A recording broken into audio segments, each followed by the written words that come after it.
Okay, so I don't have the screenshots that I really want anymore. Some of them are long gone because I was supposed to make this video years ago. I've talked about this a couple times throughout the years.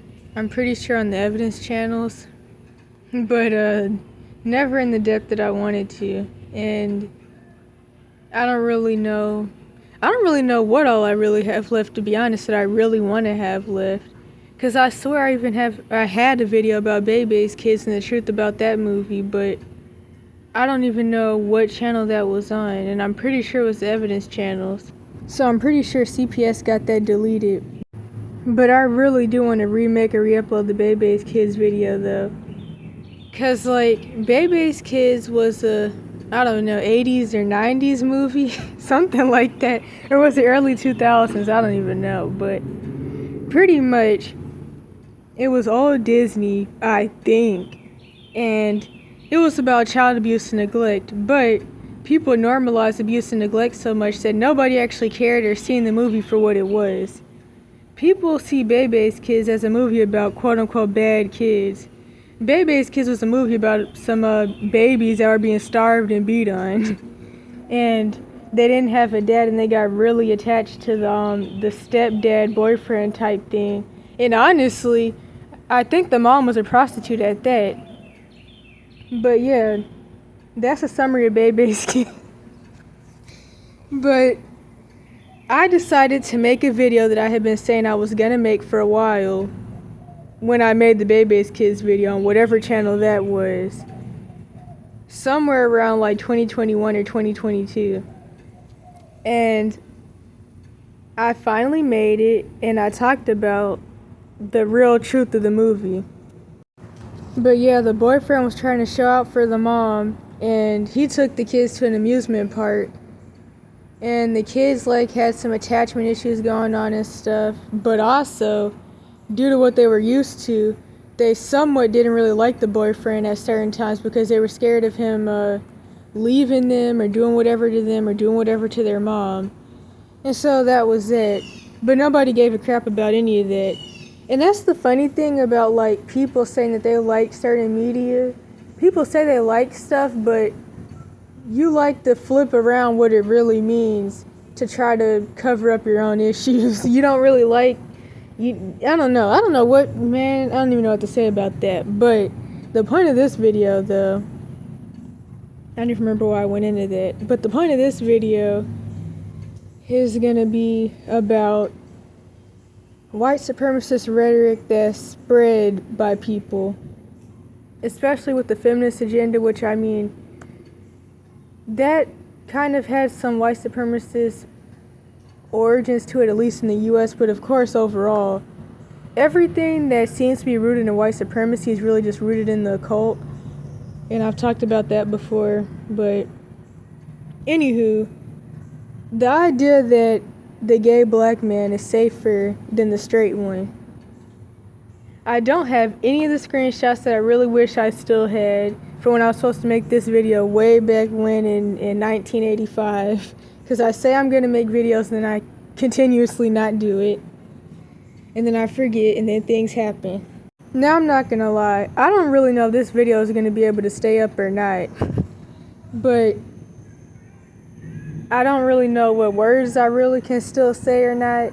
But I'm just going to keep going.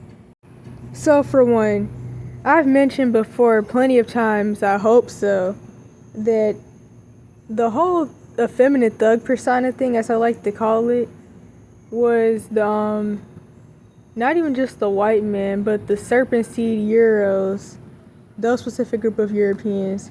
It was their fetish. Like the whole sagging thing, people say it started in prison. That's not true. It also happens in prison because it symbolizes Virgo Vasal. And right before I started recording, I wrote a little bit of notes because I really am going to try to stay on topic. But for the notes that I wrote, I compare sagging, which is the effects of Virgo Vasal trauma-based mind control, which if you don't know what that means, pretty much sodomy rituals. So I compare it to the MK Ultra effect that's kind of like subliminal, or not subliminal, subconscious. where when someone's going through trauma-based mind control, when they want out, if I'm remembering this right, because I learned this way back when I started researching this stuff at or more so at 7 to 8. So I haven't watched anything about this specific topic in a long time, because I don't necessarily watch stuff like that much anymore. So I remember bits and pieces. But when they want out of MK Ultra, they dye their hair blonde. And when they're tired of it or when they're put back under, they cut their hair off. I can't really remember. I'm not even gonna lie. But it was something like that. And so that's how sagging is. Sagging is really it's a subconscious thing that stands for trauma being taken advantage of. And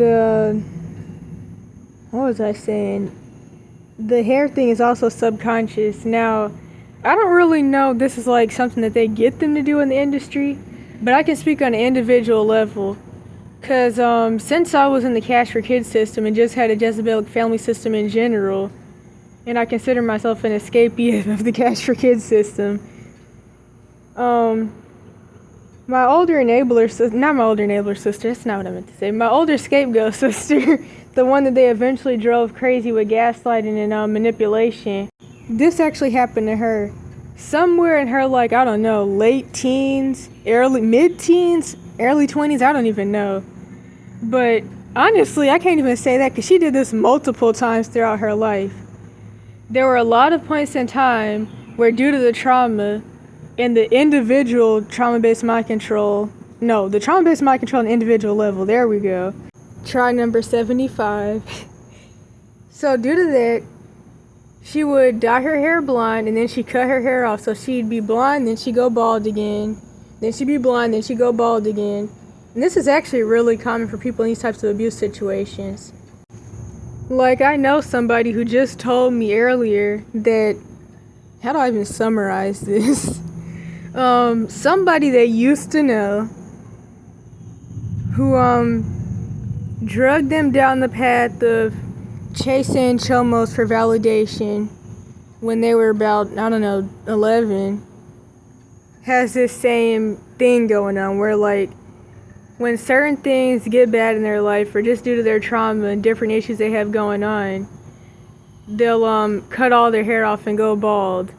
And so anyways, my point of mentioning all that is that it's subconscious. And then there's the whole slavery side, because with that type of trauma-based mind control that went on there, that also revolved around SRA and sexual rituals, it was also done to slaves too, the whole sagging thing, because it was a way for the slave masters, quote unquote, to know which guys to assault next. And that's another funny thing. I just got to throw this in here. This was really funny to me when Africa claimed that they weren't going to legalize the whole alphabet thing, and then the U.S. of course threatened and forced them to. But when that happened, all the white conservatives started claiming that they were going to move to Africa, even though this was very well known to be in Greco-Roman culture, and it was literally what colonization really was all about, was turning people out in sexual SRA. Well, now, that was funny to me. I just got to throw that in there. But anywho, as I always say, this issue starts with somebody being turned out. And it doesn't even have to be sexual trauma. A lot of people, well, I wouldn't even say a lot of people think that. People still ignore that fact. But as I've always said, it's not even just about that. Family dysfunction in general can cause somebody to become turned out. Your mom not being there, your dad not being there, your mom not liking you, your dad not liking you, chasing love for men and women, which I've talked about plenty of times before, but I'm not going to go into that again, and all the things that go along with it. And then also just generational stuff can cause that. But anyways, I had this boy tell me the other day that he doesn't sag on purpose, and it's just a habit, so a subconscious thing. And then when I was I'm trying to think of where I was even at. I'm pretty sure I was in Cali, but these were quote unquote white people, and so I noticed, in fact, no, a lot of things stuck out to me when it comes to the homeless community. Like the whole them liking rap music a lot thing, it reminded me of something I've always said, which is that music is made to appeal to people under certain types of trauma-based mind control and with certain spirits and soul fractures from trauma. And I mentioned that with the quote-unquote white and quote-unquote black stuff, there's a lot of bullcrap that people say about what music is for who, even though, like, Bantu Judah Tribe made like all the different types, but like country rock, all of it. But people say what they say. But I also can understand why, because like it's just made to appeal to certain people with certain types of generational trauma. So like a quote-unquote white person may hear a song and say that this sounds weird, but a quote-unquote black person will hear a song and they may like it. Or if they both had like similar experiences, they'd both like it, and that's how it goes.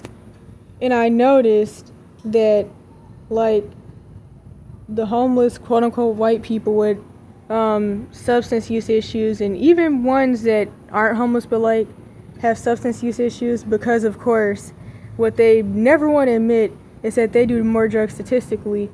One, because they can, because they don't go to jail for it in their communities, but they've painted it off as a quote-unquote homeless thing. And like people that would talk about this issue way back in the 2010s, like actually specifically Pastor Stephen Darby, he would mention that it seemed like maybe judgment from the whole situation with the FBI putting crack in quote-unquote black communities.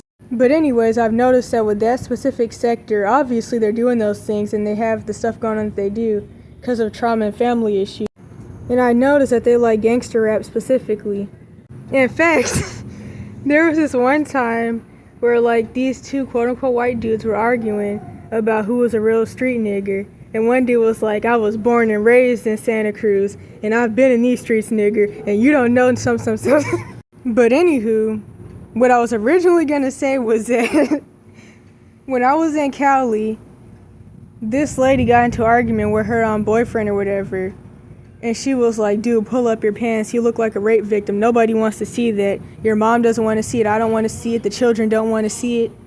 And she's not wrong, because that's what sagging comes from, and that's what it means. Although what I can say is that one of the issues in this sector was one, oversized clothes, which is common in both, but due to like just having donation clothes. And then two, hardcore drug addiction and drug use, which makes them like not really know what's going on, and they don't know when their butt's hanging out and when it's not. Which is actually why I've noticed that in like white communities with these types of drug issues, these hardcore drug issues, to them, if somebody's sagging, that means that they do fetty and stuff like that, or they're on meth, or they're on heroin. But for us, that's not what it means. But when the people, okay, wait a minute, when the ones that live in those communities and sectors see like somebody of like my community like sagging, because it means drugs to them, they think, oh, they're on fetty or something, we're not even doing any of that stuff. But anywho, but like I said, sagging still has a deeper meaning than even just the whole substance use thing. It's like subconscious trauma issues. And so, point is, the thug was the white man's fetish. Because I gotta like somehow roll back around to that. So I had a video somewhere about like black breeding groups, and pretty much his groups were like white men and white women talk about how they like black men. Pretty much the men talk about how they like black men. The white women talk about how they like black women. And I had videos about this. It always seems to get taken down. Long story. So much I could say about that. But it still goes back to the whole issue of how the thug was white man's fetish. Specifically, well, honestly, I can't even really say that though.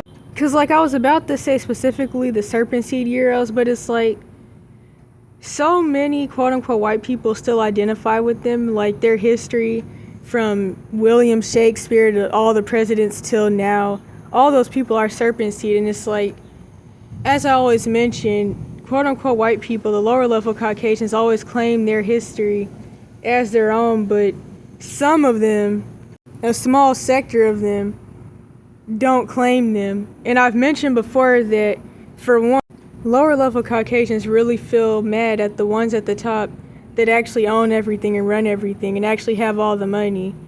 They feel left behind and betrayed. So that's why sometimes they'll say, oh, the you-know-who's, they're not white, they're albinos, which is bullcrap, because based off of whichever version of the evolution theory you really want to even push out there, the real original one or the little watered down version that they give out now, technically all Caucasians would just be quote unquote albinos, because everybody comes from the same two people, the same negroid. So it's like people just got lighter.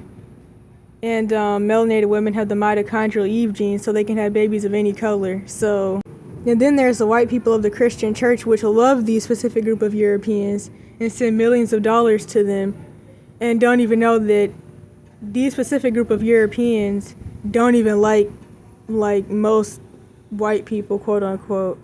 In fact, I even found a video the other day of some racist dude reading different quotes from this specific group of Europeans, the serpent seed, the real white supremacists at the top.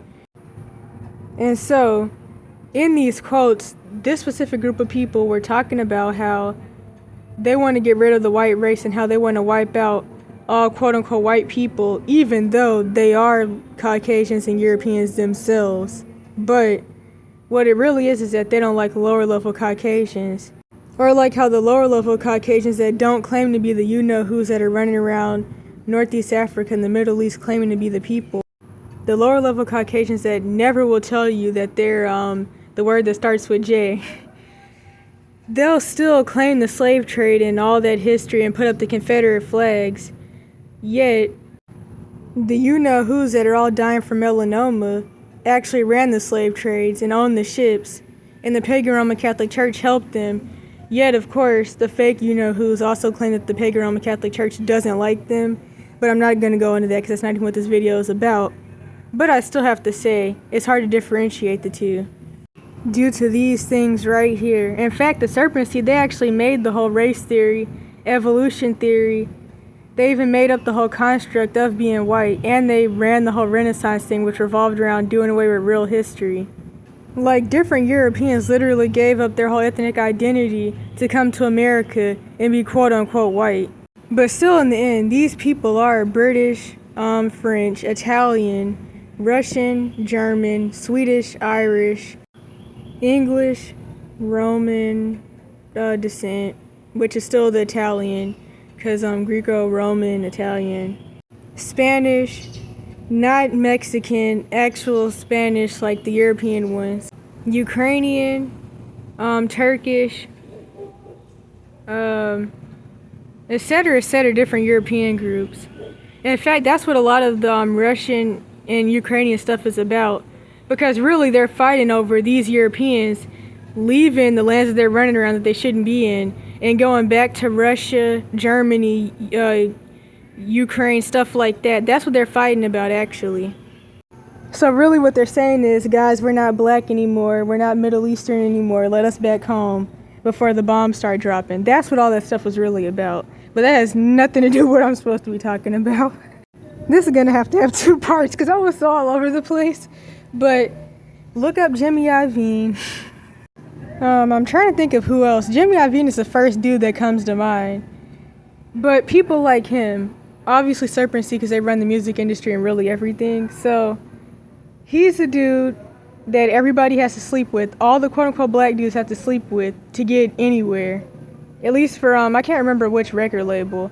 And then, of course, they push sagging of the pants, making the dudes wear dresses, especially making the quote-unquote black man wear a dress, which it kind of reminds me of the whole Luciferian ritual where they'll go out and, like, kidnap random black dudes and then hang them on a cross to recreate the crucifixion. But yeah, this is why they push this so much. And as I always say, the feminine thug persona. And you know what goes on in the music industry. So it's like all these dudes that people who don't have any real role models male or female, to be honest. These dudes that they're taught to look up to in the music industry, none of them are like really, they're not really masculine. It's like false masculinity, as I like to call it. I wouldn't say the whole toxic masculinity thing. I'm not even really sure what that's supposed to mean, to be honest. Because even that term is rooted in white supremacy and it's off branch of feminism, which I could go into that, how that was like used to get black women on welfare, get the dudes out the homes. And the funny thing is, the white women did these marches and they got like black women to join them for feminism, and then the white women were still getting married and the black women were single with 19 kids. They were like, come on with the but yeah. And then the funny thing about that is that still the quote-unquote black man didn't even have any power, the white man did. So black women joined white women to march against men, but black women's men didn't have any power to really do anything anyway. So it's like, but yeah, so the role models were turned out dudes in the feminine thug persona, and I've been so all over the place, I don't even remember what point I was getting at. It's so hard to talk about things when you have info dumping issues. But moral of the story is, before I go off on another rant that leads to something else that's irrelevant, Yashirel has to repent. That's the only thing that'll help anybody with Jack Diddley. So, of course, I'm always going to talk about the truth about things, but I'm not one of those excuse people, because that's not getting anybody anywhere. So, yeah, just got to throw that in there. Probably should have put it at the beginning. This is what people at Jimmy Iovine wanted. And another thing with the feminine thug personas I've mentioned before is that real men, or real anybody, isn't going to get mad at somebody at the drop of a dime. You've been taught that masculinity is being willing to take somebody off the planet because they stepped on your shoes. As I always say, child abuse is an agenda, not a coincidence, because it creates a world of messed up people who are brainwashed, broken, and can't think for themselves, and so they'll go along with any agenda that's pushed. And another product of this is there being no real men or women. Even going back to the thing in the last video, the one where I go over the Boys for Sale documentary, or at least somewhat I do, because I also talk about Angola prison and stuff like that. But in that video I mentioned how like the samurai and the Roman warriors, like the Spartans, were all chomos, and they specifically essayed boys.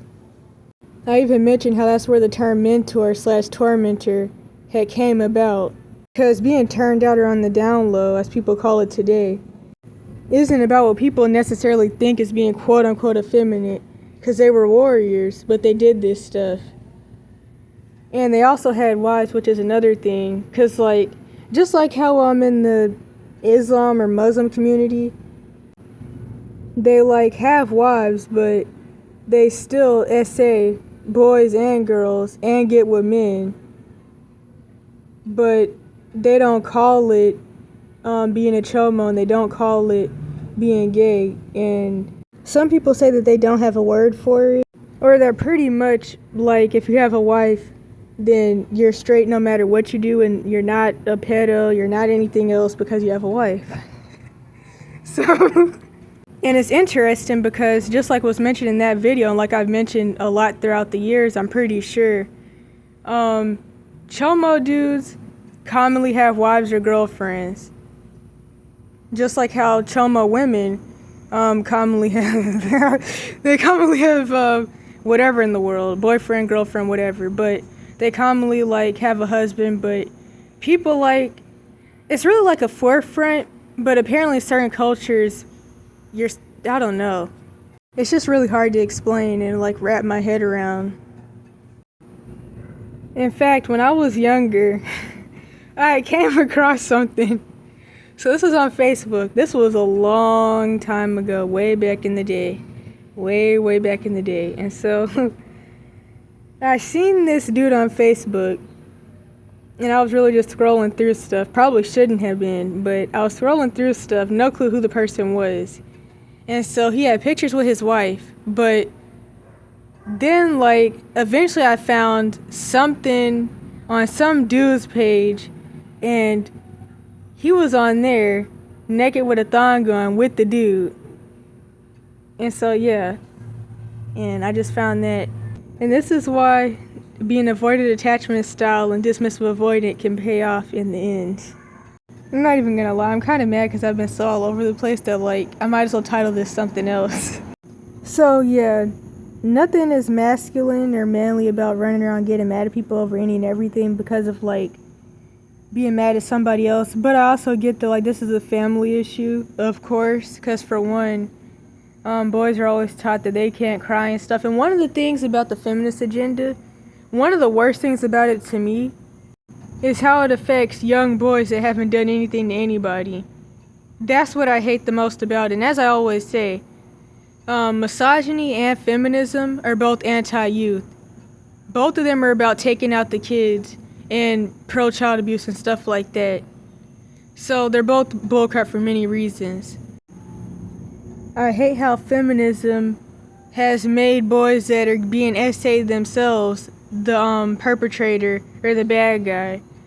I also hate how, I mean, there's just so much I could say about it. It even makes the whole boys shouldn't cry thing worse. And so, no one's actually really taught to like deal with emotions. You're taught that to hide everything, hide things. That term that's made by the Chomo Catholic priest that everybody loves to say, children are meant to be seen, not heard. So don't cry, don't say anything. Nobody cares anyways, to be honest. So if you do tell anybody anything, they tell you not to talk about it, or it's your fault, or don't do your family like that, stuff like that, because nobody really cares. But I just feel like a lot of this stuff is worse for guys, so they just like have to start drinking alcohol and become alcoholic at age 10, or they think they have to become a rapper so they can like let off all the different stuff that their mom and dad and whoever else did to them on there, and then they can't really rap, and so then it's horrible. But I'm talking about low-level rappers, not like music industry people.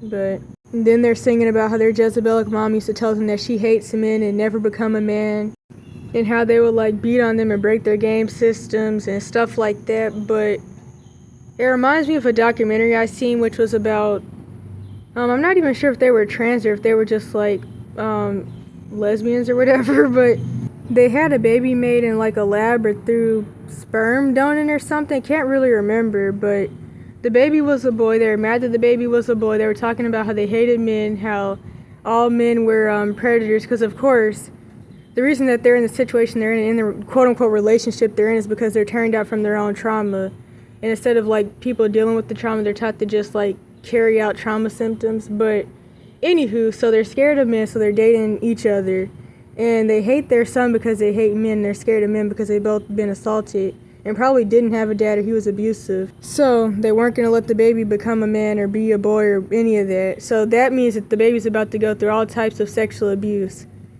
because forcing kids to become transgender, it is sexual abuse, but it's also Munchausen by proxy as well, among other things. And so anyways, this is why people are becoming quote-unquote thugs, and it has nothing to do with being a quote-unquote man or being masculine. And so now that I finally said that, I can go into the other part. A long time ago on some phone I no longer have, I had a screenshot that I was supposed to use for a video. And in the comment, somebody said it's better for a black man to be gay than to be a thug or a wife beater. And 9 out of 10, this is just probably a traumatized quote-unquote black woman pushing white supremacist philosophies. But the thing is, all those things go hand in hand together. Like, I've even seen situations where somebody that was honestly pretty Jezebelic herself was friends with a Jezebelic dude who was saying he was trans and gay, or I don't even know. I think it was both. It was one of the two. And they were getting into fights all the time.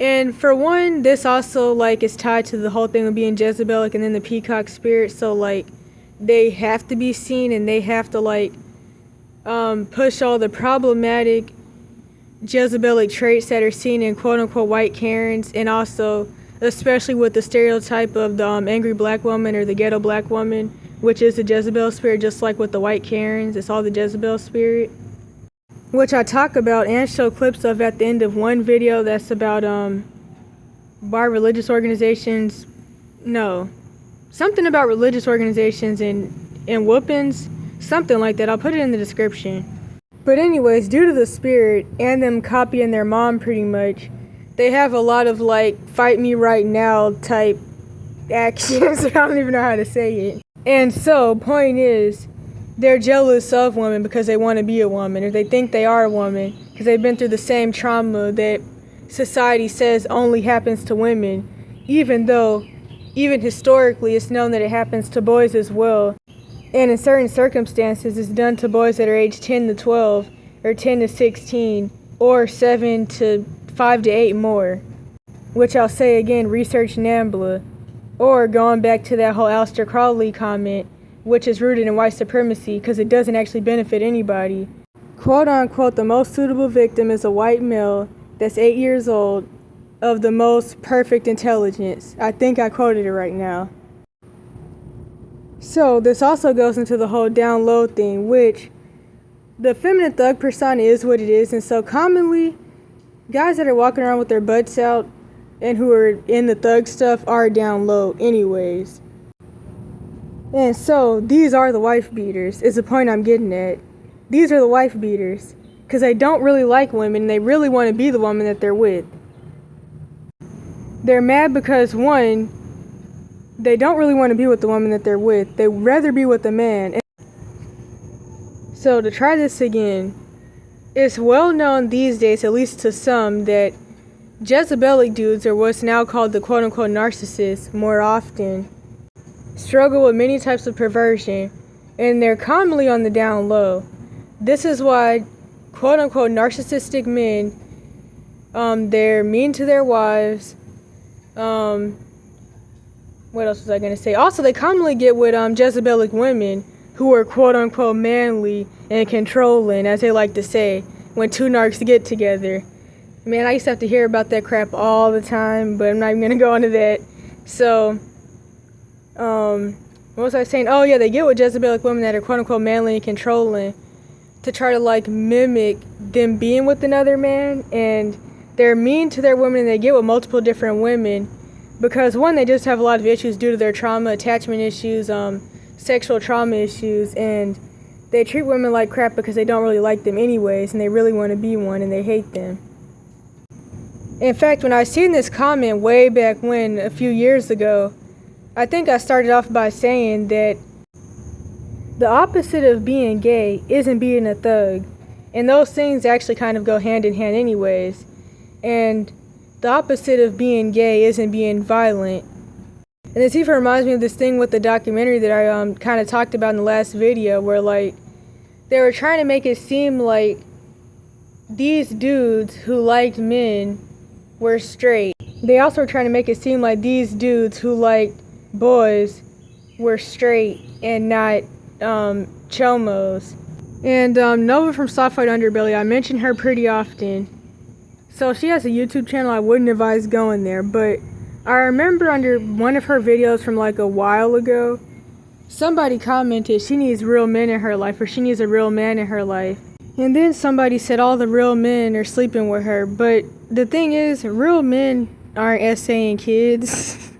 But definitely perversion and lust spirits are like getting worse, and it's like men are going to be targeted first, and men and women who are parents or like work with kids are going to be targeted first.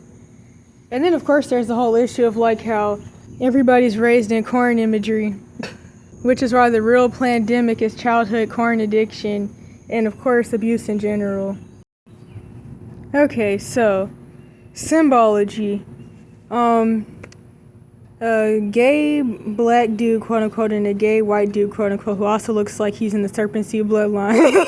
I'm just now noticing that.